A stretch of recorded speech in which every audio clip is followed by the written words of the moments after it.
This is the Big O Show. This is the Big O Show.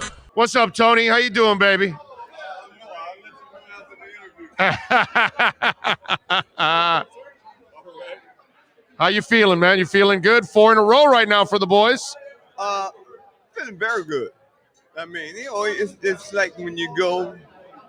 Well, I tell you what, this one is going to tell me how well these young men want what they need to go and get, what Saban wants. If they can step up, make it happen, good.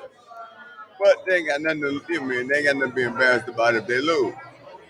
So, but they need to take the attitude that I want to get into the next game. Georgia's in my way. I need to get into the next game. Right. No, I'm with you there. How proud of you right now are you of Tua fighting through all the adversity from injuries and, the issues on the O-line and all of that? It seems like he's adjusted to the chaos sometimes. Well, I mean, he wouldn't be where he is if he wasn't able to make adjustments on the run, on the move. And barring physical injury, being injured, I think he's done a great job. I think he's done a great job of what he's working with. And, as time goes on, he just got to know he got to get rid of the ball a little bit sooner. Everything has, you got to have that one particular outlet that you got to go to. You need to win, because if I ain't got what I got down here, I got to come to you. So he need to start doing that, I think, a little bit more, letting people know I need you. So he's got, when you're winning and you're helping and winning, you can be a little bit more demanding, right? Is that kind of? Well, it's not so much being demanding. It's just getting on the same page with the people that you're communicating. Yeah. I got you. It's like, if I ain't got it here, don't think I might not come back here. You my outlet. Right. You my going to be my go-to guy. If I can't do nothing down the field, you my go-to guy.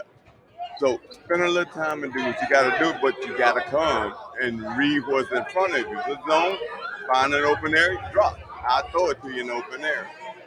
So, it's one of the things that he got to, him and Waddle has been doing great. I know. So, I mean, that's because they know one another. I personally think we take Waddle for granted because he's a rookie, and you're expecting him to move the chains, make the catches. The kids playing like O.J. McDuffie, 5 years into his career. I don't think we give enough credit how good Waddle is right now. Well, that's okay. I mean, because he's a sleeper in everybody else's book. Right. Too. Okay. Right. People might figure it out and say, no, we can keep him from doing what he does. Right. We can beat this offense. Right. So maybe people hadn't figured that out, but maybe they need. My thing is, I think they need to let him go downfield a little bit more. Well, you got to block a little longer for them to go downfield. That's I think. Not necessarily so. Well, you want. Well, they don't boot and waggle him at all, which I wish they would. You don't even have to move him. Look at the coverage. If it's too deep, too high, let him get out and just go hit him in the seam. Well, like they did that last week. Yeah, right. You got to get the ball out of he need to get the ball out of his hand and let him work. That young man can beat one-on-one whoever's in front of him trying to slow him down. Now, remember, he got that pass off because the running back, your guy, picked up that blitz because there was somebody coming to kill him. If it wasn't for, and it was the Lindsey kid. He was brand new, man. That was a nice block by him, by the way. Yes, it was a very nice block. But everybody is a part of this thing. If one break down, it all breaks down. Of course. You're going to get beat. I'd rather get beat physically sometimes than not knowing what to do and how to get it done. Of course. So a missed assignment is compounding the problem. But if I get beat physically, what you want me to do? Right. I learn from that experience and know how I need to deal with that guy from then on. Right. So go get him closer to the line. I might have to cut him a time or two to slow him down. Right, exactly. That's all it is to it. I'm with you. Yeah, I got to earn his respect. Are you a believer of Tua, or are you frustrated that they didn't get Justin Herbert? Oh, I'm a believer in Tua. Okay. All right. I'm a strong believer in Tua. Me too. I mean, it's a team effort. Now, if Justin Hubbard was here, he'd be doing the same thing too. Yes, that's right. Yeah. It's funny because so many people say, well, they should have gotten Najee Harris. They need a running game. Well, not really, because I went and read, I showed the stats to everybody. Steelers aren't blocking either. He has 60 more carries than Gaskin. Uh-huh. One's 3.7, the other one's 3.5 yards per carry. No difference. No difference. And the difference in the yards are the 60 carries. He's got 700 and something. This kid's got like 570. It's 200-yard difference. 60 carries, 3.5, 3.7. There's your 200 yards. And it's funny because, and Ben's an established quarterback at least. I know he's not himself anymore, but at least it's Ben Roethlisberger. And yet Najee's not doing the job, but it's not his fault. Just like Tua at times. It's not his fault. It's got to be a team thing, man. When that old line's going, then everybody eats. Everything works. Right? I mean, when they do what they got to do up front, everything is it's in the air that you can do. Mm-hmm. More of what you want to do and add to what you're already doing. And it's like, okay, we got to find the people in front. We got to find bookends. I mean, we got to find the people that we need up front. Do you have some, do you think? Because Tony, for me, it's coaching right now on the offensive line because, look, I'm watching all the defensive players show up. Waddle's playing, Gesicki and Tua. What about the O-line? Ask me whatever you want. You're the legend. Why do you think it's coaching?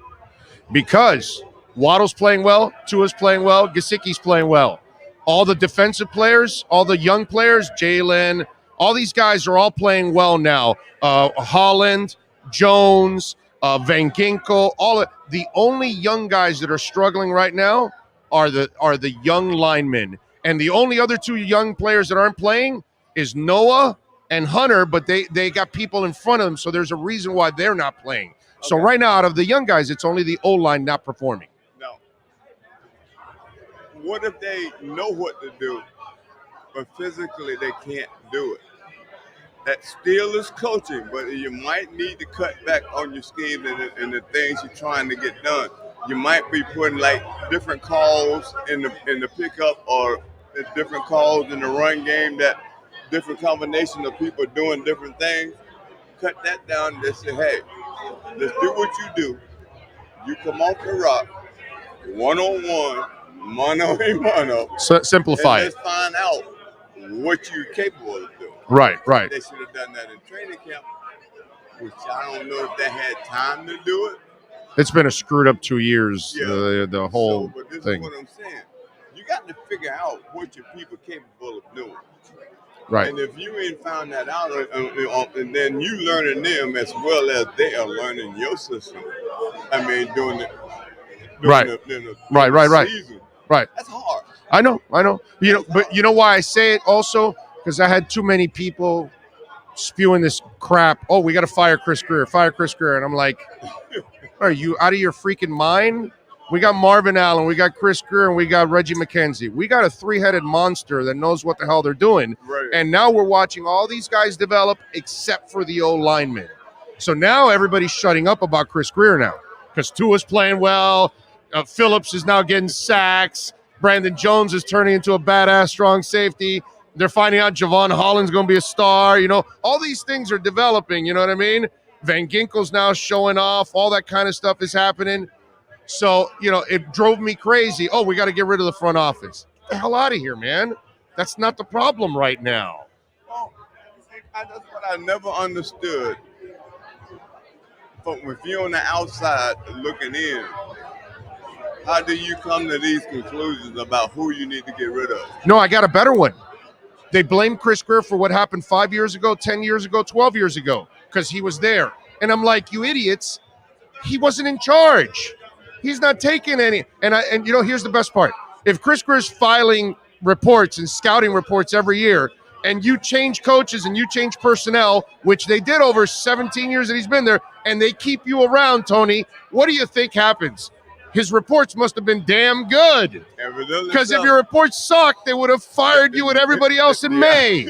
Yes, that's because as you know, the personnel contracts end in April. In May, they tell you, see ya, draft's over, we don't need you anymore. Might tell you in April.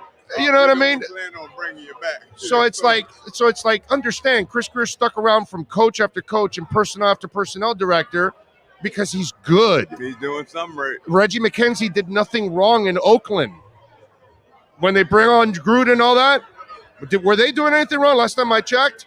I mean, you know what I'm saying? Well, so you know, that's like, well, I don't want to get into calling Gruden's name, period. I don't want to do that. No, but I'm just saying in general, it's just we got really good people in the front office. People need to have some patience and give young men a time to develop, dude. They don't have it. Everybody's looking for that instant gratification right now, and it's not here. They got to have time to grow. Yeah. They got to have time to grow. Hopefully, you can keep them healthy and let them work, and they get better as time goes. That's the only way you get better is by working together. Yeah, I'm with you there. You happy about the team's direction right now, 4 in a row? Yes, I am. Okay. Very much so.